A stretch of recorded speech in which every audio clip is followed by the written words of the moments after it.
All right, we're here in the 1990 Mercedes-Benz 300SE. I'm gonna start it up, go for a quick drive.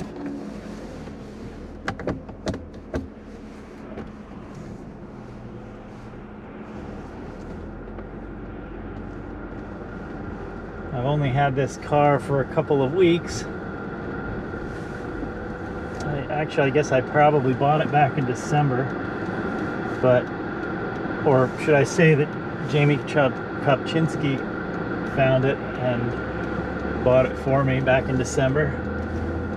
He did a handful of maintenance items on it before I went down to pick it up. But I've got to say, the more I've driven this car, the more I've really fell in love with it. I think of it as a big 124 E-Class, really. This is the 3-liter inline 6-cylinder engine. It was found most famously, I guess, in the E-Class cars in the late 80s and early 90s. But this is in the short wheelbase W126 chassis, the 300SE, so sounds like an E-Class, looks like an S-Class. All of 177 horsepower from that inline 6-cylinder engine.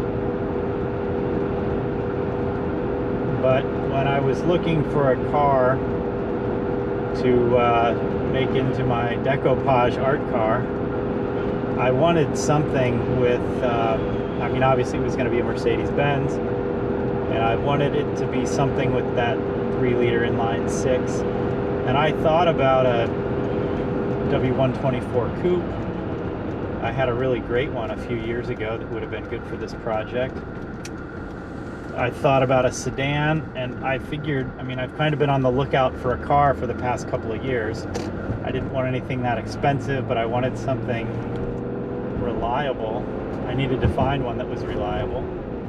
But I really wanted to find a 300SE just like this, because it's got the engine and it's just like the E-Class in a lot of ways, but it's a bigger canvas for this project, the 300SE.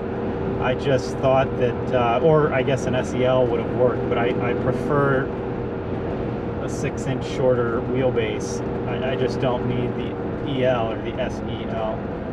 I've had 420 SELs in the past, which are awesome cars, and 560s, but they're just so big.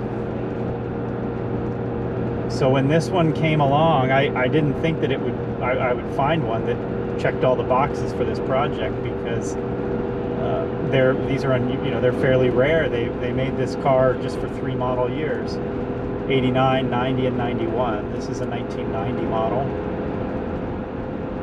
And so when Jamie called me and told me that a Mercedes Club member in New Jersey had contacted him about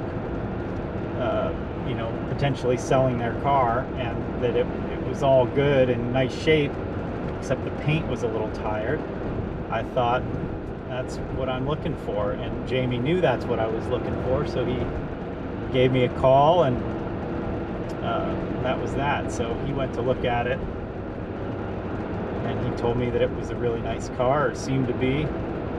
It's just the paint was sort of worn out, lost its luster, lost its sheen, or sort of gloss, and that was that. But it's just a great driving car. It's really comfortable. It's responsive enough. It's not a real fast car, but it isn't necessarily a really slow car either. But it's super comfortable. The seating position's classic W126. The seat is really great. It's not broken down, and it's still supportive, and it feels good. The springs feel strong. So many of these that I get in are, the seats are just shot. There's basically no bolster wear on the driver's seat, which is crazy. It's got 92,451 miles as I read the odometer right here. But it looks like you know, on the inside it looks like it's got about 40,000 miles.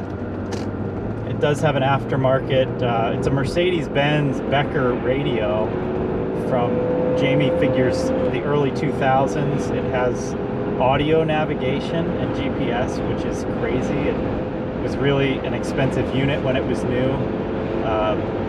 Today it is not that expensive or great a unit, so I might do something about that. But coming along at 60 miles an hour, it does run high RPMs. It's about 2,900 RPMs right now, and you can hear the engine and the fan running with the engine. But I drove back from Jamie's house, which is probably 200 miles or so, actually a little bit more than that, I think, and it didn't miss a beat. Cruise control works, no dash cracks.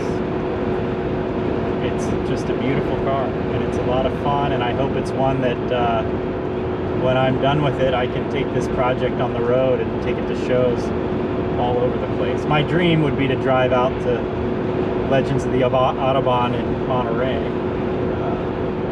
with this car once it's finished, so we'll see. But it just drives great thanks to the work Jamie did to it, and just the way these things were engineered in the 80s and early 90s. It's a fabulous, fabulous machine.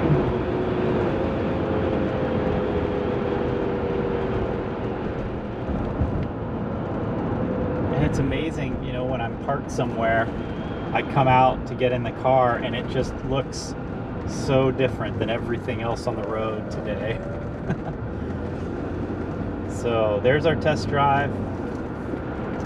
I'm going to pull it into the showroom, and in the next day or so, it might even be today, I will start applying the first